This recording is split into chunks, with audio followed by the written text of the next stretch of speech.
बिस्मिल्लाहिर्रहमानिर्रहीम। अस्सलाम वालेकुम। फ़र्स्ट ईयर चैप्टर नंबर 4 चल रहा है हमारा। और पीछे कुछ वीडियोस में हमने न्यूमेरिकल्स का जिक्र किया और न्यूमेरिकल्स को सॉल्व करना सीखा और उसके सॉल्यूशंस मैंने आपको प्रोवाइड किए। आज कोशिश करूँगा मैं कि आपके लिए जो शॉर्ट क्वेश्चंस हैं एक्सरसाइज के उनको थोड़ा इजी बनाया जाए और उन पे बात की जाए। सो बगैर किसी देरी के moving on to question number 2 exercise chapter number 4 first year. ठीक, new syllabus which is in 2025 में जो नया सिलेबस आया है ये उससे रिलेटेड वीडियो होने वाली है। So let's start. ये आपके सामने क्वेश्चंस हैं। How is the concept of moles derived from the Avogadro's number. ये आपका पहला क्वेश्चन जो है ये मैंने इसको फ़िलहाल के लिए आपके साथ डिस्कस करना है। ओके, सो एवोगैड्रोस नंबर का कॉन्सेप्ट क्या है, एवोगैड्रोस नंबर एक्चुअली क्या है। हम जब मोल की बात करते हैं तो मोल क्या है कि आप कहते हैं कि किसी चीज़ के एक मोल को आप जब ज़ाहिर करते हैं तो एक्चुअली आप उसका atomic mass, molecular mass, ionic mass, molar mass, इसमें से कोई भी मास लेते हैं और उस मास को आप ग्राम्स की सूरत में शो करते हैं, ग्राम्स के यूनिट्स में शो करते हैं। तो इस चीज़ को आप उस चीज़ का एक मोल कहते हैं। ठीक, एक चीज़ ये होगी। दूसरी चीज़ कि जब आप एवोगैड्रोस नंबर के साथ उसको लिंक्ड करते हैं तो एक्चुअली क्या है कि आप ये बात कर रहे होते हैं कि एवोगैड्रोस नंबर 6.02 10⁻23 एटम्स या मालिक्यूल्स या पार्टिकल्स का मजमू है जो एक्चुअली एक मोल के इक्वल होता है। ठीक, सो अब इसको आंसर की फॉर्म में देखना है तो मैं इधर आपके सामने आंसर जो है वो ओपन करके रखता हूँ। सो आप लोग देखिए ये, ठीक है जी। सो इसको भी मैं थोड़ा सा जूम इन करता हूँ आपके लिए ताकि क्लियरली नज़र आए जी। ये पहला क्वेश्चन है, ये जी। How is the concept of mole derived from Avogadro's number? The mole is defined based on Avogadro's number which is 6.02 10⁻23 the number of elementary entities। अब ये elementary entities क्या क्या हो सकती हैं, atoms हो सकते हैं, molecules हो सकते हैं, ions हो सकते हैं, वगैरह वगैरह, in one mole of the substance।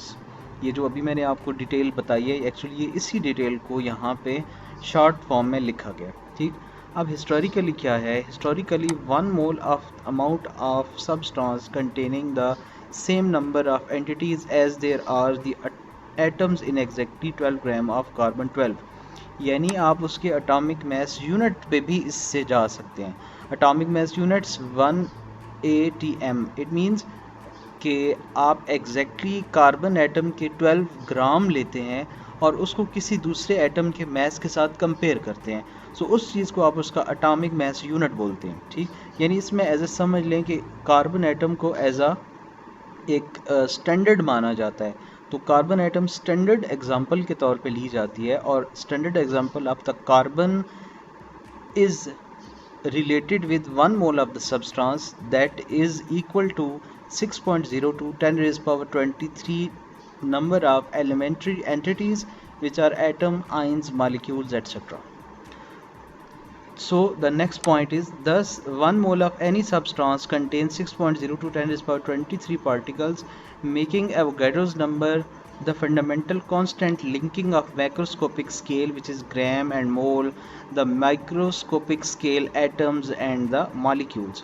ये जब हम क्लास में पढ़ रहे थे ना तो वहाँ भी मैंने आपको डिटेल से बताया था कि जब आप किसी एटॉमिक स्पीशी यानी एलिमेंट्री एंटिटीज़ की बात करते हैं, चाहे वो एटम हो, मालिक्यूल हो या आयन हो, तो आप जब उसका मास ग्राम्स में शो करते हैं तो 1 मोल की इक्वल होता है। बट मोल एक्चुअली है क्या, मोल एक तरह के आप बोल सकते हैं कि एक स्मॉल सा यूनिट है जो किसी एटॉमिक स्पीशी के मास के लिए हम चूँकि किलोग्राम वगैरह यूज़ नहीं कर सकते इसलिए हम मोल को यूज़ करते हैं। ठीक, सो अब हम आते हैं इसकी एग्जांपल के ऊपर जो अभी थोड़ी देर पहले मैंने एक्सप्लेन की।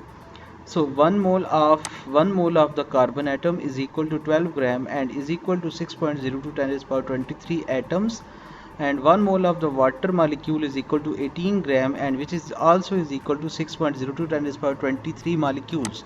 So ये चैप्टर क्वेश्चन नंबर 1 का डिटेल्ड आंसर था। अब आ जाते हैं आपकी बुक पे दोबारा और देखते हैं क्वेश्चन नंबर 2 क्या है। क्वेश्चन नंबर 2 है define the following terms with one example of each molar mass, molar volume and mole concentration. मतलब आपको इन तीनों की डेफिनेशन इनकी डिटेल के साथ एग्जांपल के साथ जो है वो लिखनी है। सबसे पहले मोलर वॉल्यूम, ये हम क्लास में भी डिस्कस कर चुके हैं कि मोलर वॉल्यूम क्या है। मोलर वॉल्यूम एक्चुअली क्या है कि किसी चीज़ के एक मोल का जितना वॉल्यूम होगा उसे आप क्या बोलेंगे, मोलर वॉल्यूम, ठीक। और मोलर मैस क्या है, एक्चुअली ये पहली मोलर मैस है। मोलर मैस क्या है निकालते हैं, कल की वीडियो में भी एक्सप्लेन किया था कि यहाँ पे मैंने एग्जांपल में ये लिखा हुआ भी है NaOH। तो आपने ये NaOH को 40 ग्राम्स पर मोल कैसे फाइंड किया है। आपने क्या किया, सोडियम के एटम की तादाद को इसकी एटॉमिक मास यानी 23 के साथ मल्टीप्लाई किया, प्लस फिर ऑक्सीजन की तादाद ली विच इज़ 1 और इसको 16 यानी इसके अपने एटॉमिक मास के साथ मल्टीप्लाई किया, प्लस फिर आपने हाइड्रोजन की तादाद ली विच इज़ 1 और इसको 1 यानी इसके अपने एटॉमिक मास के साथ मल्टीप्लाई करके ये आपने 40 ग्राम्स पर मोल निकाल लिया which is also is equal to 1 mole of that. अब बात करते हैं मोलर वॉल्यूम की। The molar volume occupies by 1 mole of an ideal gas at standard temperature and pressure. STP के ऊपर किसी चीज़ के, किसी गैस के एक मोल का जितना वॉल्यूम होगा उसे आप क्या बोलेंगे, मोलर वॉल्यूम, और वो इक्वल होगा 22.414 डेसीमीटर क्यूब। इसको अप्रॉक्सीमेट वैल्यू यानी 22.4 डेसीमीटर क्यूब में ही लिखा जाता है। बात करते हैं मोलर कॉन्सेंट्रेशन की विच इज़ थर्ड, मोलैरिटी भी इसे बोलते हैं, और ये एक्चुअली क्या है, C is equal to number of moles divided by volume. C is equal to N over V। मतलब ये कि number of moles of solute dissolve per cubic decimetre litre of the solution dissolve as, यानी आप simply concentration लेते हैं। जैसे example आपके पास है dissolving 0.2 moles of solute in 1 cubic decimeter of the solution gives a molar concentration of 0.2 mole per decimeter cube, यानी C is equal to N over V, ठीक। So moving on to question number 3। Question number 3 क्या है जी, यहाँ पे आप देखें, what do you mean by the molar volume of the gas, जो कि अभी ऊपर हमने एक्सप्लेन किया। अब ये मोलर वॉल्यूम, ये पार्ट 2 पार्ट 20 का मोलर वॉल्यूम ही था। How Avogadro's number is related with the molar volume. Avogadro's number किसके इक्वल होता है, ये अब हम इसमें चेक कर लेते हैं। मोलर वॉल्यूम क्या है, पहले तो हमने मोलर वॉल्यूम की डेफिनेशन लिखनी है। The volume that 1 mole of gas, ideal gas, occupies at STP which is 0 degree centigrade and 1 atm pressure. STP की वैल्यूज़ हैं, this is 22.414 decimetre cube. So ये हम डेफिनेशन ऊपर मोलर वॉल्यूम की explain कर चुके हैं। अब आ जाता है इसका relationship, relation to the Avogadro's number. According to the Avogadro's number, equal volume of the gas at the same temperature and pressure contains equal number of molecules. Therefore, ठीक, ये इसका रिलेशनशिप हम देख रहे हैं।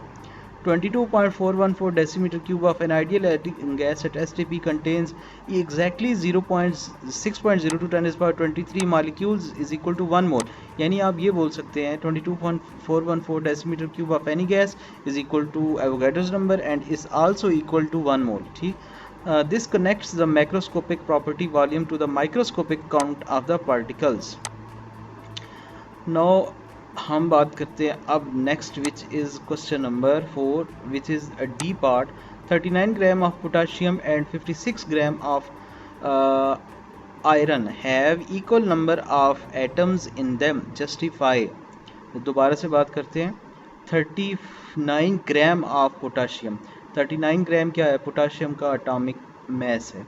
56 ग्राम ऑफ आयरन, इनमें equal number of atoms हैं। तो इस बात को एक्सप्लेन करें, यानी इस बात को जस्टिफाई करें। सो इसके आंसर पे आते हैं। ये इसका आंसर है, atomic mass of potassium 39, atomic mass of iron which is 5.8 है, तो 56 ही बोलेंगे हम इसको। यानी ये दोनों जो लिखे होंगे 39 और 58, ये इन दोनों के एटॉमिक मास है। अगर आप इनके एटॉमिक मासेस को सिर्फ ग्राम्स में शो कर दें, लेट्स सपोज ये देखिए मैंने इसको ग्राम में शो किया, इसको भी ग्राम्स में शो किया।